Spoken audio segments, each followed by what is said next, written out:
Alors nous allons tout premièrement dans le menu site web,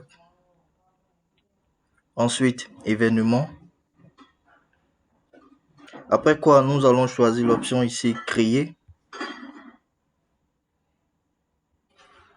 et renseigner au niveau des différentes rubriques. Voici toutes les informations que nous voulons faire apparaître sur notre événement, tel que ici nous aurons pique-nique Solibra 2024.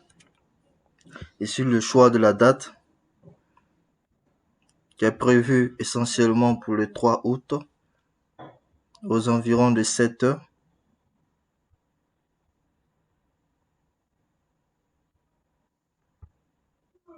Jusqu'à 18 heures.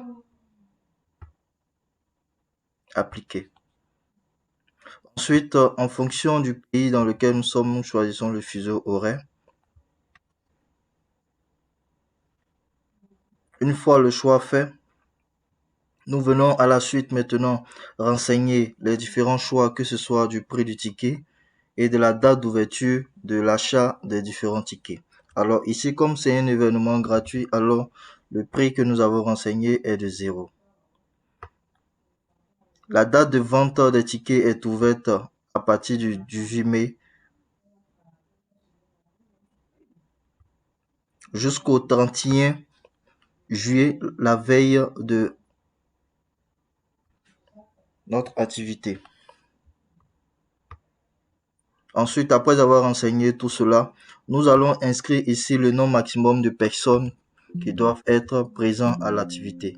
Ici, alors, nous renseignons le délai de le nombre maximum de 3000 personnes que nous sauvegardons. Une fois la sauvegarde faite, nous allons maintenant activer dans le site web afin de rendre public l'événement. Alors, nous allons maintenant travailler sur un deuxième navigateur.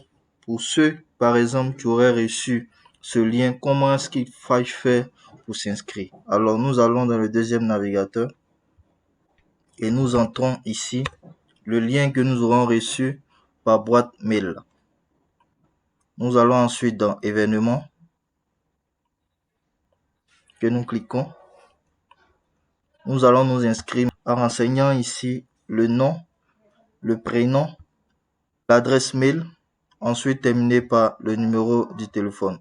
Une fois que toutes ces différentes rubriques sont renseignées, nous validons.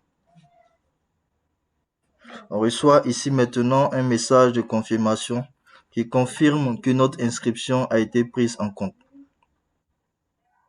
Alors nous retournons maintenant sur la page administrateur au niveau maintenant de notre événement. Nous voyons ici le participant que nous avons créé. Nous avons créé le ticket tout à l'heure. Nous allons cliquer encore. Ensuite, les différentes informations qui ont été renseignées par le participant figurent ici. Nous allons maintenant envoyer par mail le ticket. Ici, l'adresse mail du participant y figure, ainsi que le badge ici présent que nous envoyons.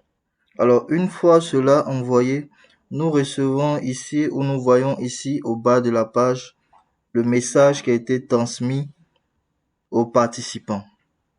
Alors, nous allons maintenant dans événements. Ensuite, nous allons sur le site web.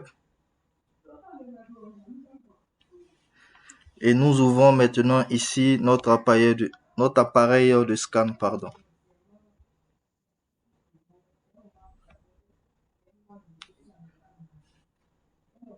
Et nous présentons maintenant le ticket que le participant a reçu sur sa boîte mail.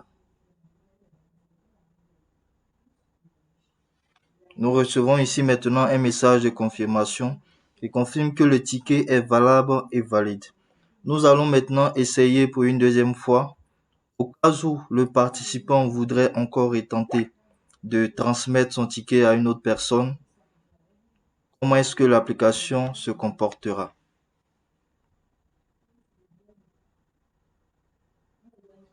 Nous voyons ici à travers ce message qu'un deuxième participant qui voudra utiliser le même code scan ne pourra pas avoir accès au lieu. Donc voici présenté ici succinctement comment est-ce que notre application fonctionne